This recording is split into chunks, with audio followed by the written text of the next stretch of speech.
मुझको राणा जी माफ करना, गलती मारे से हो गई।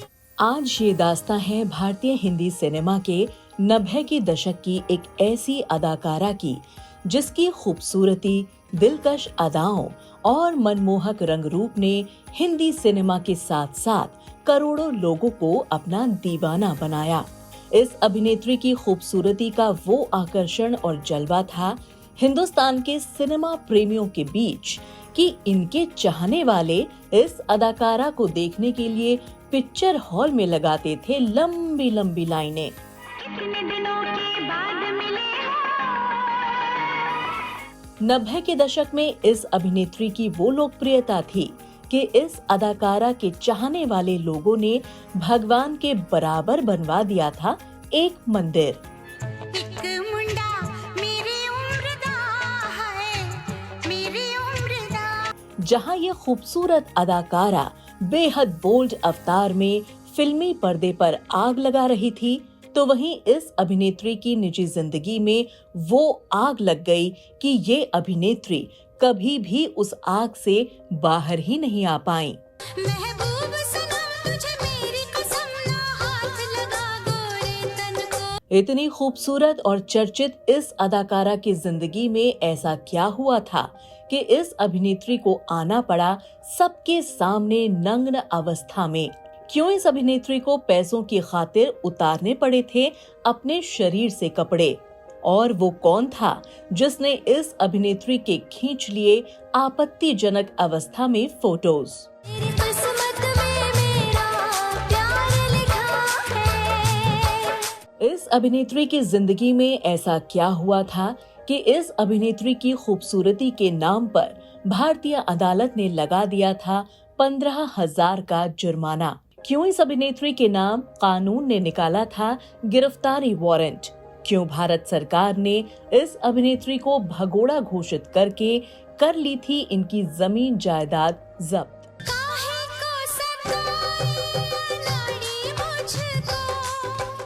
इस अदाकारा की जिंदगी में वो कौन सा फिल्म निर्माता आया जिसने फिल्म में काम कराने के बहाने की थी शारीरिक संबंध बनाने की कोशिश? क्यों इस अभिनेत्री को भारतीय हिंदी सिनेमा में काम पाने के लिए लेनी पड़ी अंडरवर्ल्ड की शरण? कोई जाए तो ले आए, मेरी लाख दुआएं पाए। और क्या आप जानते हैं कि क्यों इस अभिनेत्री को भारतीय हिंदी सिनेमा से बाहर कर दिया गया? क्यों इस अदाकारा को भारत देश को छोड़कर जाना पड़ा विदेश? क्यों ये अभिनेत्री आगे चलकर फंस गई 2000 करोड़ के नशीले गैर कानूनी काम में? इंटरनेशनल ड्रग्स रैकेट की जांच कर रही ठाणे पुलिस ने ड्रग माफिया विकी गोस्वामी के साथ रह रही ममता कुलकर्णी को आरोपी बनाया है। और कैसे 25 साल पहले अचानक ये अभिनेत्री सब कुछ छोड़ छाड़ कर भारत देश से भागकर बन गई एक सन्यासी। ये रहस्यमय रही अभिनेत्री आज एक बार फिर से क्यों लौट कर आई है हिंदुस्तान की सरहद में? और भारत आकर इस अभिनेत्री ने खोले वो राज जिन पर पड़ी थी सालों से झूठ की धूल। बताएंगे और भी बहुत कुछ इस खूबसूरत और संदिग्ध अभिनेत्री की जिंदगी के बारे में। आप बने रहिए हमारे साथ वीडियो के अंत तक। धीरे धीरे आप मेरे। नमस्कार, आदाब, आभार। दोस्तों, आप सभी का स्वागत है। आज हम अपने शो में बात कर रहे हैं 90 के दशक की एक ऐसी खूबसूरत और लोकप्रिय अभिनेत्री की जो पूरी दुनिया में अपने अभिनय और खूबसूरती के लिए पहचानी गई, ममता कुलकर्णी के नाम से। छत पे सोया था बहनोई। कौन थी ममता कुलकर्णी? कैसे इनका हिंदी सिनेमा में आना हुआ? किस परिवार से इनका ताल्लुक रहा? क्या थे इनकी जिंदगी के विवाद? ये सब कुछ हम आपको बताएं। उससे पहले आइए एक नजर डाल लेते हैं इनके परिवार और पढ़ाई लिखाई पर। ममता कुलकर्णी का जन्म 20 अप्रैल 1972 को एक मराठी ब्राह्मण परिवार में हुआ था। इनके पिता का नाम मुकुंद कुलकर्णी था। इनकी दो बहनें थीं, मिथिला और मोलिना। इनकी दोनों बहनें भी भारतीय हिंदी सिनेमा से जुड़ी रही थीं। ममता ने स्कूल और कॉलेज की पढ़ाई मुंबई से पूरी की। ममता कुलकर्णी कभी भी हिंदी सिनेमा में आना नहीं चाहती थी, लेकिन इनकी माँ की इच्छा थी अपनी बेटी को हीरोइन बनाने की। इसीलिए महज 19 साल की ममता ने माँ के कहने पर फिल्म इंडस्ट्री में अपना कदम रखा था। And believe me, I have no interest in films. ममता कुलकर्णी ने अपने फिल्मी सफर की शुरुआत साल 1991 में एक तमिल फिल्म नंबर गर्ल से की थी। इनकी पहली Tamil film super hit film बनी और देखते ही देखते ममता साउथ की चर्चित अभिनेत्री बन गयीं। पहली ही फिल्म से ममता अपने चाहने वालों में ऐसी लोकप्रिय हुई कि लोगों ने इनके नाम को अपने शरीर पर ही गुदवा लिया था। उन्होंने तो मेरा नाम उनके हाथों पे क्या उसको बोले टैटू किया था। ममता की लोकप्रियता बॉलीवुड में पहुंची तो इनको पहली हिंदी फिल्म मेरा दिल तेरे लिए मिल गई। हालांकि ये फिल्म चल नहीं पाई, लेकिन इसके बाद ही ममता को सुपरहिट फिल्म तिरंगा मिल गई। लेकिन ये फिल्म नाना पाटेकर और अभिनेता राजकुमार के नाम रही और ममता कुलकर्णी को इन फिल्मों से कोई खास फायदा नहीं मिला। लेकिन हिंदी सिनेमा के फिल्म निर्माताओं को इनकी खूबसूरती भा गई और साल 1993 में इनको फिल्म आशिक आवारा मिल गई। इसी फिल्म से एक्टर सैफ अली खान ने अपने फिल्मी सफर की शुरुआत की थी और ममता भी इस फिल्म में लीड अभिनेत्री के तौर पर सैफ अली खान के साथ काम कर रही थी। फिल्म ने अच्छा काम किया और ममता को भी हिंदी सिनेमा में उनकी पहचान मिल गई। ममता को इस फिल्म के लिए फिल्म फेयर की तरफ से new face of the year award से भी सम्मानित किया गया था।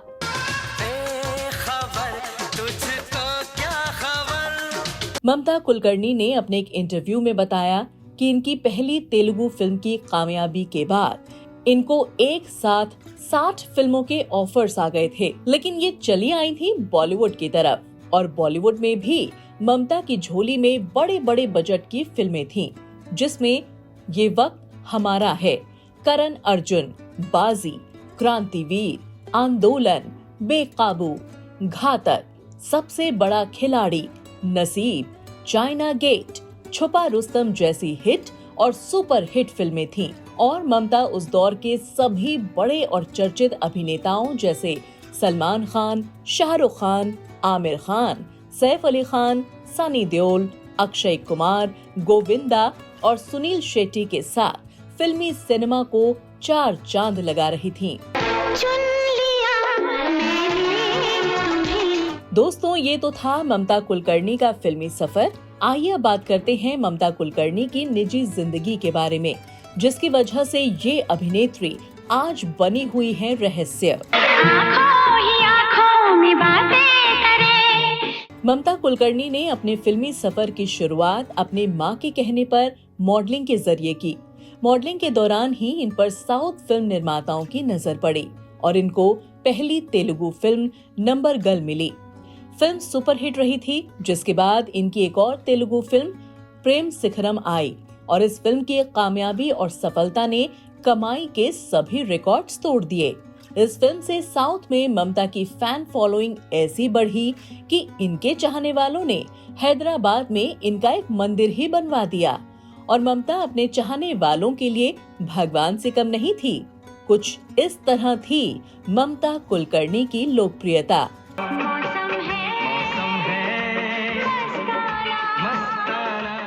ममता कुलकर्णी की जिंदगी सफलता के पायदान पर थी, तो ऐसे में साल 1993 में ममता कुलकर्णी की जिंदगी में वो हुआ जिसकी शायद ममता को भी उम्मीद नहीं थी। दरअसल ममता ने एक फिल्मी मैगजीन स्टार डस्ट को स्टारडम के चलते अपना एक बेहद आपत्तिजनक अर्धनग्न फोटोशूट करा लिया, क्योंकि ये तस्वीर उस वक्त के हिसाब से काफी बोल्ड तस्वीर थी।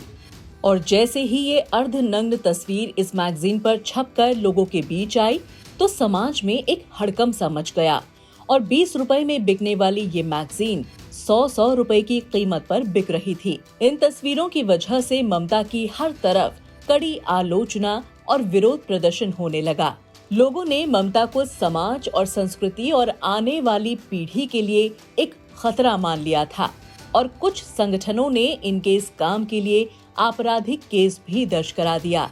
और बड़ी हैरानी की बात ये है कि ममता की इस तस्वीर की वजह से इनके खिलाफ गिरफ्तारी वारंट भी जारी किया गया था और ममता के ऊपर कानूनी तौर पर 15,000 का जुर्माना भी लगा था। हालांकि जहां एक तरफ ममता के खिलाफ विरोध प्रदर्शन और पुलिस केस हो रहे थे, तो वहीं भारतीय हिंदी सिनेमा के बड़े बड़े लोगों का साथ और समर्थन ममता कुलकर्णी को मिल रहा था।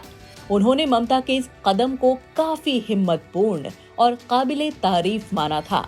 ममता कुलकर्णी जहां अपनी खूबसूरती के चलते कई बड़ी बड़ी अभिनेत्रियों से आगे थीं, तो अब इस फोटोशूट के बाद ममता कुलकर्णी बोल्डनेस में भी सबसे आगे थीं। ममता के इस बोल्ड फोटोशूट के बाद ही इनके पास हिंदी सिनेमा में एक से बढ़कर एक फिल्मों के ऑफर्स आ गए थे। तूने दिल को चुराया, मुझको अपना बना। ममता हिंदी सिनेमा की टॉप एक्ट्रेस तो नहीं थी, लेकिन इनका स्टारडम उससे कम भी नहीं था। ममता कुलकर्णी जब सनी देओल की फिल्म घातक कर रही थी, तो इनकी दोस्ती फिल्म के डायरेक्टर राजकुमार संतोषी से हो गई थी। अब ममता राजकुमार संतोषी की अगली फिल्म चाइना गेट में हीरोइन के रूप में नजर आई, लेकिन इस फिल्म के दौरान ममता और राजकुमार संतोषी के बीच झगड़ा हो गया। दरअसल ममता कुलकर्णी ने राजकुमार संतोषी को लेकर कहा कि राजकुमार संतोषी उनको शारीरिक संबंध बनाने के लिए परेशान कर रहे हैं, जिसके चलते वो ममता पर दबाव बना रहे थे। लेकिन ममता ने जब इसका विरोध किया तो ये दोस्ती दुश्मनी में बदल गई। राजकुमार संतोषी इनको फिल्म से निकलवाना चाहते थे, लेकिन रिपोर्ट्स के मुताबिक इसी दौरान राजकुमार संतोषी के पास अंडरवर्ल्ड से छोटा राजन नाम के गैंगस्टर का कॉल आया और उसने ममता को परेशान न करने के लिए कहा। अब ये कॉल खुद ममता ने कराया या फिर किसी और ने, लेकिन इन सब के चलते पहली बार सभी लोग भांप गए थे कि ममता के अंडरवर्ल्ड के लोगों से भी कुछ न कुछ ताल्लुक है। इसके बाद राजकुमार संतोषी ममता के साथ फिल्म की शूटिंग पूरा करते हैं, लेकिन जब फिल्म रिलीज हुई तो देखा कि ममता के आधे से ज्यादा फिल्मी सीन फिल्म से हटा दिए गए थे, जिसका ममता को बहुत बुरा लगा। हालांकि ये फिल्म चल नहीं पाई थी। ममता कुलकर्णी से पहले राजकुमार संतोषी के ऊपर कुछ ऐसे ही आरोप मशहूर अभिनेत्री मीनाक्षी शेषाद्री भी लगा चुकी हैं। ममता कुलकर्णी के साथ चाइना गेट फिल्म के दौरान कुछ और भी ऐसा हुआ था, जिसकी वजह से ममता कुलकर्णी काफी चर्चा में रहीं। दरअसल ममता कुलकर्णी इस फिल्म में काम करने के दौरान फिल्म के एक्शन डायरेक्टर टीनू वर्मा के काफी नजदीक आ गई थीं, जबकि टीनू पहले से ही शादीशुदा थे और 2 बच्चों के पिता भी थे। ममता और टीनू को लेकर कहा जाता है कि इन दोनों ने चोरी छिपे शादी तक कर ली थी और इस शादी को सबसे छिपा कर रखा गया, लेकिन होनी को भला कौन टाल सकता है। एक बार टीनू और ममता को टीनू की पत्नी ने बेहद आपत्तिजनक स्थिति में पकड़ लिया, जिसके बाद खूब हंगामा हुआ और मामला शांत करने के लिए टीनू ने ममता से दूरी बना ली। ममता कुलकर्णी ने कभी भी इस रिश्ते को लेकर कुछ नहीं कहा, लेकिन टीनू वर्मा ने अपने एक इंटरव्यू में कहा कि मैंने ममता कुलकर्णी के प्यार में आकर अपने परिवार को छोड़कर एक बड़ी गलती की थी और उनकी ये बात ममता कुलकर्णी और टीनू के नाजायज रिश्ते की गवाही दे रहे थे। मुझे यार तेरी जुदाई ने मारा। ममता कुलकर्णी की जिंदगी में हमेशा कुछ न कुछ विवाद बनता ही रहा, जिसकी वजह से ये हमेशा सुर्खियों में रहीं। ममता कुलकर्णी एक बार बिहार रांची में एक प्रोग्राम के लिए गई थी और जिसकी वजह से आज तक ममता का नाम लिया जाता है। दरअसल ममता कुलकर्णी ने अपने इस प्रोग्राम के लिए उस वक्त 1,25,00,000 रुपए लिए थे। ये रकम काफी ज्यादा थी। इतनी फीस तो अभिनेत्री को फिल्म के लिए भी नहीं मिलती थी। इस बात का खुलासा तब हुआ जब लालू प्रसाद यादव का चारा घोटाला सबके सामने आया और उसकी जांच में सामने आया कि चारा घोटाले का कुछ पैसा ममता कुलकर्णी के बैंक अकाउंट में भी ट्रांसफर किया गया था। जब ममता से इसकी पूछताछ की गई, तब ममता कुलकर्णी ने बताया कि मुझे ये पैसा मेरे डांस प्रोग्राम के लिए दिया गया था।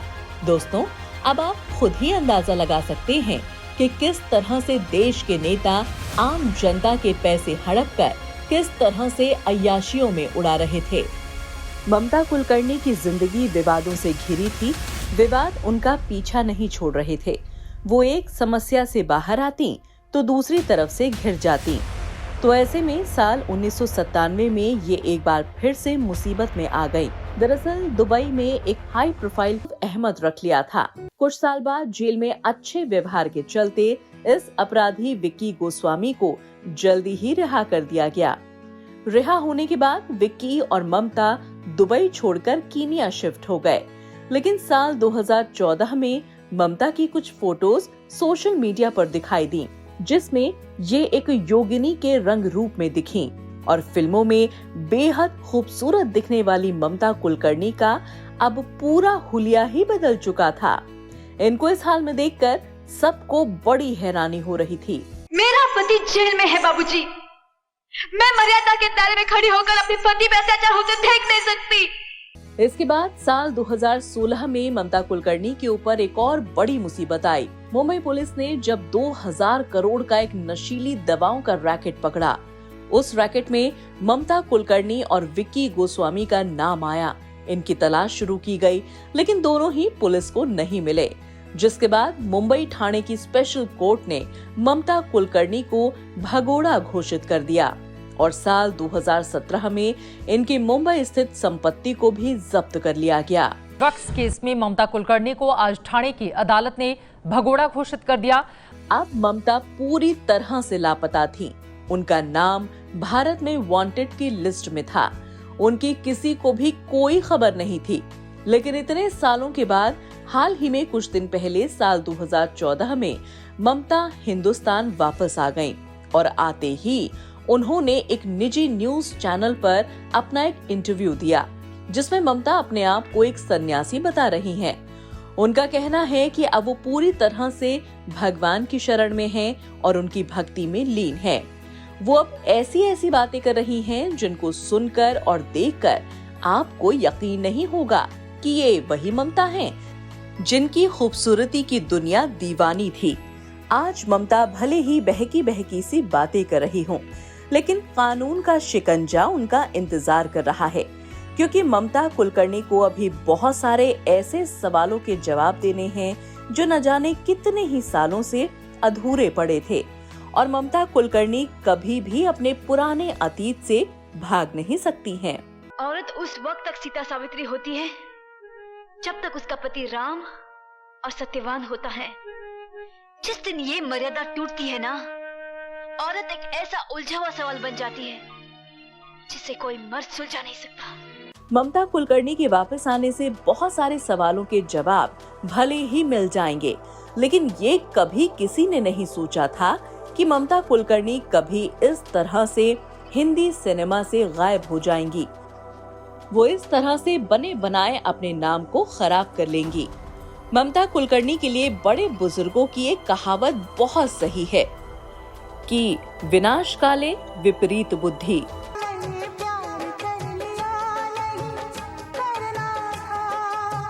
तो दोस्तों, आपने देखा कि कैसे लोग अपनी अच्छी खासी जिंदगी को खराब कर लेते हैं।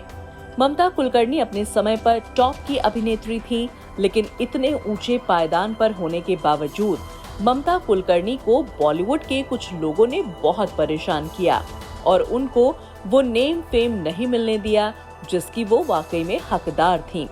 या इसका दूसरा पहलू ये भी था कि ममता कुलकर्णी के अंडरवर्ल्ड डॉन छोटा राजन के साथ रिश्ते थे, जिसकी वजह से बॉलीवुड की फिल्में तो उन्हें मिले, लेकिन मान सम्मान नहीं मिला। जो मैंने चाहा वो मुझे मिला नहीं। तो दोस्तों, आपको क्या लगता है ममता कुलकर्णी के बारे में? क्या ममता का अंडरवर्ल्ड से रिश्ता उनको ले डूबा या ममता कुलकर्णी को उनका प्यार ले डूबा? आप अपनी बात या सवाल कमेंट करके रख सकते हैं। और अगर आपके पास ममता कुलकर्णी से जुड़ी कोई भी जानकारी है तो वो भी आप हमसे शेयर कर सकते हैं। ममता कुलकर्णी आज मुंबई वापस आ गई हैं और अब आगे उनकी जिंदगी कैसी रहेगी, अभी आगे उनको किन किन मुसीबतों का सामना करना होगा, ये तो आने वाला समय ही बताएगा। दोस्तों, आज का शो आपको कैसा लगा हमें कमेंट करके जरूर बताइएगा। चैनल से जुड़े नए और पुराने चाहने वालों से अनुरोध है कि वीडियो को लाइक, शेयर और चैनल को सब्सक्राइब करना बिल्कुल न भूलें। बहुत जल्द एक और महान हस्ती की जिंदगी की कहानी लेकर आपके सामने फिर हाजिर होंगे। तब तक के लिए आप अपना और अपने परिवार का ख्याल रखें, सुरक्षित रहें। धन्यवाद।